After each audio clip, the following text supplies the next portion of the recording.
ఇంత దారుణంగా అన్ని విధాల రైతులు అల్లాడిపోతుంటే ప్రభుత్వం మాత్రం అసలు ఏమి కిమ్మన్నాస్తంటారే ఏమాత్రం పట్టించుకోకుండా, వాళ్ళ గోడు కూడా పట్టించుకోకుండా దీన్ని కూడా ఎలా డైవర్షన్ చేద్దాం, ప్రతిపక్ష పార్టీ మన మన మన అసమర్థతని, తర్వాత మనము ఇచ్చిన హామీలు నెరవేర్చలేదని చెప్పి రోడ్డు మీదకి వచ్చి ప్రజలకు అండగా నిలబడతా ఉంది కనుక వీటిని ఏ విధంగా డైవర్షన్ చేద్దామని చెప్పి రాత్రి మొత్తం విలేకరులందరినీ కూడా పిలుచుకొని ఆయన ఏదో సమావేశం పెట్టుకుంటున్నారట.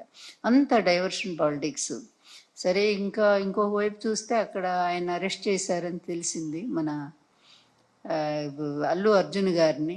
పాపం నిజంగా నాకు బాధ వేస్తుంది. ఎందుకంటే ఎన్ని కుట్ర రాజకీయాలండి, ప్రతి చోట ఈయన చేతులు ఉంటాయి, అందులో సందేహం ఏమీ లేదు. ఇక్కడ 29 మంది మన గోదావరి పుష్కరాల్లో చనిపోతే మరి ఇతను ఎన్నిసార్లు అరెస్ట్ చేసి జైల్లో పెట్టాలండి? చంద్రబాబు గారిని ఎన్నిసార్లు చేయాలా? అదేవిధంగా కందుకూరులో దాదాపుగా 9 మందిని చంపేశాడే ఈయన. ఇరుకు సందులో మీటింగ్ పెట్టి, ఇరుకు సందు, అందులో పాపం తొక్కిసలాట జరిగినట్టు తన కోసం జనం విపరీతంగా వచ్చినట్టు చేయటం కోసం, మీడియా కోసం అక్కడ అట్లాగే చేసి 9 మందిని చంపాడు. చీరల పంపిణీలో 3 ఆడవాళ్ళు ప్రాణాలు కోల్పోయారే. ఈయన ఎన్నిసార్లు జైల్లో పెట్టాలో చెప్పండి? అభిమానంతో వాళ్ళు విరగబడి ఆ రోజు అది అబ్బాయి అన్న కావాలని చేస్తారా? తన సినిమా చూసుకోవాలని, ఎలా ఉందో ప్రజాస్పందన తెలుసుకోవడానికి ఆయన వెళ్ళాడు. అది గవర్నమెంట్ తప్పు. ఆయన వస్తున్నప్పుడు లేకపోతే సినిమా హాలు వాళ్ళు సరైనటువంటి భద్రతా ఏర్పాట్లు చేసుకోవాలి.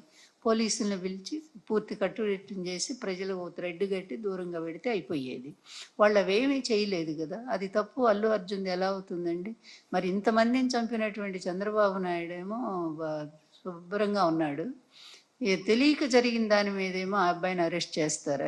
ఎంత దుర్మార్గం! ఇట్లాగే ఉంటే చంద్రబాబు అక్కడ ఆయన శిష్యుడు ఇద్దరే కదా, మరి ఇద్దరు 2 రాక్షస పాలనే చేస్తూ ఉన్నారు, ఆ రాష్ట్రంలో ఈ రాష్ట్రంలో కూడా. అందువల్ల ఏదైనా దేనికైనా ఒక అంతిమం అనేది ఒకటి ఉంటుంది. తప్పనిసరిగా రైతులకు అన్యాయం చేస్తున్నటువంటి ఈ ప్రభుత్వం తొందరలోనే దాని మూల్యం కూడా చెల్లించుకుంటుంది. రైతులందరూ రోడ్డు మీదకి వచ్చే పరిస్థితి కూడా వచ్చింది. ఈరోజు ప్రతి చోట సక్సెస్. మా మీటింగ్లో ఎక్కడికి వెళ్ళినా రైతులు వచ్చి స్వచ్ఛందంగా రైతులు జాయిన్ అయ్యారు. కానీ ఆ వార్తలు రానియకుండా చెయ్యొచ్చు అతను. ఏం చేసినా సరే ప్రజాస్పందనని ఎవరు ఆపలేరు. కొద్ది కాలం మాత్రమే అధికారం మిమ్మల్ని అడ్డుకోగలుగుతుంది, మీ అహంకారాన్ని నిలబెడుతుంది. కొద్ది రోజులు పోయినాక ఇదే జనం మిమ్మల్ని తీసుకొచ్చి రోడ్డు మీద పడేసినప్పుడు మీ బతుకులు ఏంటనేది అప్పుడు అర్థమవుతాయి.